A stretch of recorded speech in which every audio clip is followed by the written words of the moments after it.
नमो नारायण। राधे राधे। श्रीमद् भगवद गीता के 15वें अध्याय में जो भगवद गीता का सारतत्व है, भगवान चर्चा करते हैं पुरुषोत्तम योग के बारे में। पुरुषोत्तम योग क्या है उसकी चर्चा करते हैं। भगवान कहते हैं अर्जुन से कि हे अर्जुन, आदि पुरुष परमेश्वर रूप मूल वाले और ब्रह्मा रूप मुख्य शाखा वाले जिस संसार रूप पीपल के वृक्ष को अविनाशी कहते हैं तथा वेद जिसके पत्ते कहे गए हैं, उस संसार रूप वृक्ष को जो पुरुष मूल सही तत्व से जानता है वह वेद के तात्पर्य को जानने वाला है। अब आदि पुरुष नारायण वासुदेव भगवान ही नित्य और अनंत तथा सबके आधार होने के कारण और सबसे ऊपर नित्य धाम में सगुण रूप से वास होने के कारण ऊर्ध्व नाम से कहे गए हैं, और वे मायापति सर्वशक्तिमान परमेश्वर ही इस संसार रूप वृक्ष के कारण हैं। इसलिए इस संसार वृक्ष को ऊर्ध्वमूल वाला कहते हैं। उस आदि पुरुष परमेश्वर से उत्पत्ति वाला होने के कारण तथा नित्य धाम से नीचे ब्रह्मलोक में वास करने के कारण हिरण्यगर्भ रूप ब्रह्मा को परमेश्वर की अपेक्षा अधः कहा है, और वही इस संसार का विस्तार करने वाले होने से इनकी मुख्य शाखा है। इसलिए संसार वृक्ष को अधः शाखा वाला कहते हैं। इस वृक्ष का मूल कारण परमात्मा अविनाशी है तथा अनादिकाल से इसकी परंपरा चली आ रही है, इसलिए इस संसार वृक्ष को अविनाशी कहते हैं। इस वृक्ष के शाखा रूप ब्रह्मा से प्रकट होने वाले और यज्ञादि कर्मों के द्वारा इस संसार वृक्ष की रक्षा वृद्धि करने वाले एवं शोभा को बढ़ाने वाले होने से वेद पत्ते कहे गए हैं। भगवान की योग माया के से उत्पन्न हुआ संसार क्षण भंगुर नाशवान और दुख रूप है। इसके चिंतन को त्याग करके केवल परमेश्वर ही नित्य निरंतर अन्य प्रेम से चिंतन करना वेदों के तात्पर्य को जानना है। भगवान कहते हैं कि हे अर्जुन, उस संसार वृक्ष के तीनों गुणों रूप जल के द्वारा बढ़ी हुई एवं विषय भोगों रूप कपोलों वाली देव मनुष्य और तिर्यक आदि योनियां उसकी शाखाएं हैं। नीचे और ऊपर सर्वत्र फैली हुई तथा मनुष्य लोक में कर्मों के अनुसार बांधने वाली अहमता ममता और वासना रूप जड़ें भी नीचे और ऊपर सभी लोकों में व्याप्त हो रही हैं। भगवान कहते हैं कि शब्द स्पर्श रूप रस गंध ये सब जो चीजें हैं, ये पांचों स्थूल देह और इंद्रियों की अपेक्षा सूक्ष्म होने के कारण उन शाखाओं की कोपलों के रूप में कहे गए हैं। मुख्य शाखा रूप ब्रह्मा से संपूर्ण लोकों के सहित देव मनुष्य और पक्षी आदि योनियों की उत्पत्ति और विस्तार हुआ है, इसलिए उनका यहाँ शाखाओं के रूप में वर्णन मिलता है। अहमता ममता और वासना रूप मूलों को केवल मनुष्य योनि में कर्मों के अनुसार बांधने वाली कहने के कारण यह है कि अन्य सब योनियों में तो केवल पूर्वकृत कर्मों के फल को भोगने का अधिकार है और मनुष्य योनि में नवीन कर्मों के करने का भी अधिकार है। मनुष्य योनि प्राप्त करके अन्य योनियां जो है वो अपने पूर्व जन्म के कर्म के अनुसार उनको भाग्य भोग मिलता है, लेकिन मनुष्य नया करके अपने में परिवर्तन ला सकता है। यह अधिकार मनुष्य योनि को है।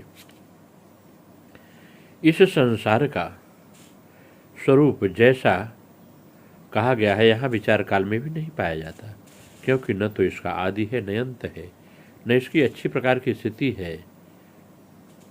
इसलिए इस अहमता ममता और वासना रूप आदि दृढ़ मूलों वाले संसार रूप पीपल के वृक्ष को दृढ़ वैराग्य रूप शास्त्र द्वारा काट करके, भगवान कहते हैं इसको काट करके उसके पश्चात उस परम पद परमेश्वर को भली भांति खोजना चाहिए, जिसमें गए हुए पुरुष फिर लौटकर संसार में नहीं आते, और जिस परमेश्वर से इस पुरातन संसार वृक्ष की प्रवृत्ति का विस्तार को प्राप्त हुई है, उसी आदि पुरुष नारायण के हम सब शरणागत हैं। इस प्रकार दृढ़ निश्चय करके उस परमेश्वर का मनन और ध्यान करना चाहिए। इस संसार का जैसा स्वरूप शास्त्रों में वर्णन किया गया है, जैसा सुना गया है, वैसा तत्वज्ञान होने के पश्चात नहीं पाया जाता। जिस प्रकार आंख खुलने के पश्चात स्वप्न का संसार नहीं पाया जाता। इसका आदि नहीं है। यह कहने का प्रयोजन यह है कि परंपरा कब से चली आ रही इसका कोई पता नहीं है और अंत नहीं है। इसके कहने का अर्थ यह है कि इसकी परंपरा कब तक चलेगी इसका किसी को पता नहीं है। इसी को सनातन कहते हैं। इसकी अच्छी प्रकार की स्थिति भी नहीं है। यह करने का प्रयोजन यह है कि वास्तव में यह क्षणभंगुर और नाशवान है, कब नष्ट हो जाए, कब प्रकट हो जाए। ब्रह्मलोक के भोग और क्षणिक और नाशवान है, ऐसा समझकर इस संसार के समस्त विषयों में सत्ता, सुख, प्रीति और रमणीयता का न भासना ही दृढ़ वैराग्य रूप शस्त्र है। अस्थावर जंगम रूप यावर मात्र संसार के चिंतन का तथा अनादिकाल से अज्ञान के द्वारा दृढ़ हुई अहमता, ममता और वासना रूप मूलों का त्याग करना ही संसार वृक्ष का अवान्तर मूलों के सहित काटना है। भगवान कहते हैं कि अर्जुन, जिसका मान और मोह नष्ट हो गया है, जिन्होंने आसक्ति रूप दोष को जीत लिया है, जिनकी परमात्मा के स्वरूप में नित्य स्थिति है और जिनकी कामनाएं संपूर्ण रूप से नष्ट हो गई हैं, वे सुख दुख नाम द्वंद्वों से विमुक्त ज्ञानी जन उस अविनाशी परम पद को प्राप्त होते हैं। जिस संसार पद को प्राप्त होकर मनुष्य लौटकर संसार में नहीं आते, उस स्वयं प्रकाश परम पद को न सूर्य प्रकाशित कर सकता है, न चंद्रमा, न अग्नि ही, वह मेरी परम धाम है। इस देह में यह जीवात्मा मेरा ही सनातन अंश है और वही इस प्रकृति में स्थित मन और पांचों इंद्रियों को आकर्षित करता है। जो जीवात्मा है इस देह में, वो मेरा अंश है। गंध वायु गंध के स्थान को से गंध को जैसे ग्रहण करके ले जाता है, वैसे देहादि का स्वामी जीवात्मा भी इस शरीर का त्याग करता है। जैसे वायु गंध के स्थान से गंध को ग्रहण कर लेता है, वैसे देहादि स्वामी जीवात्मा भी इस शरीर का त्याग करता है। उसमें इस मन सहित इंद्रियों को ग्रहण करने और फिर उसे शरीर को प्राप्त होता है, उसमें जाता है। यह जीवात्मा कान, आँख, त्वचा को तथा रसना, जिह्वा, घड़ माने नाक और मन को आश्रय करके अर्थात सबके सहारे से ही विषयों का सेवन करता है। जो 5 इंद्रियां, 5 ज्ञानेंद्रियां, 5 कर्मेंद्रियां हैं, इनके सहारे विषयों को ग्रहण करता है। शरीर को छोड़कर जाते हुए को अथवा शरीर में स्थित हुए को अथवा विषयों को भोगते हुए को, इस प्रकार तीनों गुणों से युक्त हुए को भी अज्ञानी जन नहीं जानते। केवल ज्ञान रूप नेत्रों वाले विवेकशील ज्ञानी ही तत्व से जानते हैं। यत्न करने वाले योगी जन भी अपने हृदय में स्थित इस आत्मा को तत्व से जानते हैं, किंतु जिन्होंने अपने अंतःकरण को शुद्ध नहीं किया है, ऐसे अज्ञानी जन तो यत्न करते रहने पर भी इस आत्मा को नहीं जानते।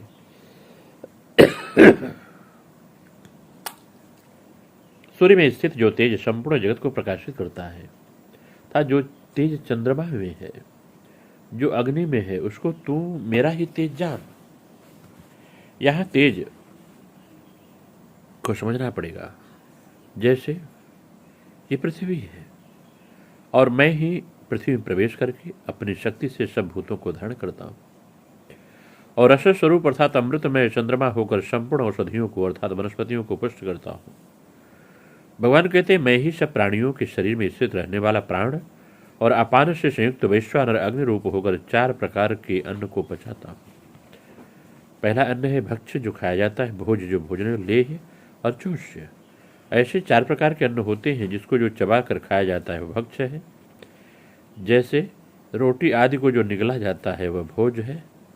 जैसे दूध आदि तथा मधु इत्यादि को जो चाटा जाता है वह लेह है। जैसे चटनी आदि को चूसा जाता है वह चोष्य है। इस प्रकार 4 प्रकार के अन्न मनुष्य शरीर में धारण होते हैं। इसको पचाने वाला मैं ही वैश्वानर हूँ। मैं ही सब प्राणियों के हृदय में अंतर्यामी रूप से स्थित हूँ तथा मुझ में ही स्मृति, ज्ञान और अपोहन होता है और सब वेदों द्वारा मैं ही जानने के योग्य हूँ। वेदांत का कर्ता और वेदों को जानने वाला भी मैं ही हूँ। इस संसार में नाशवान और अविनाशी भी 2 प्रकार के पुरुष हैं। इसमें संपूर्ण भूत प्राणियों के शरीर तो नाशवान और जीवात्मा अविनाशी कहा गया है। विचार के द्वारा बुद्धि में रहने वाले संशय, विपर्य आदि दोषों को हटाने का नाम अपोहन है। सर्व वेदों का तात्पर्य परमेश्वर को जानने का है, इसलिए सब वेदों द्वारा जानने के योग्य परमेश्वर ही है। कहते हैं संसार में नाशवान और विनाशी भी ये 2 प्रकार के पुरुष हैं। इसमें संपूर्ण भूत प्राणियों के शरीर तो नाशवान और जीवात्मा अविनाशी कहा जाता है। इन दोनों से उत्तम पुरुष तो अन्य ही है, जो तीनों लोकों में प्रवेश करके सबका धरण पोषण करता है।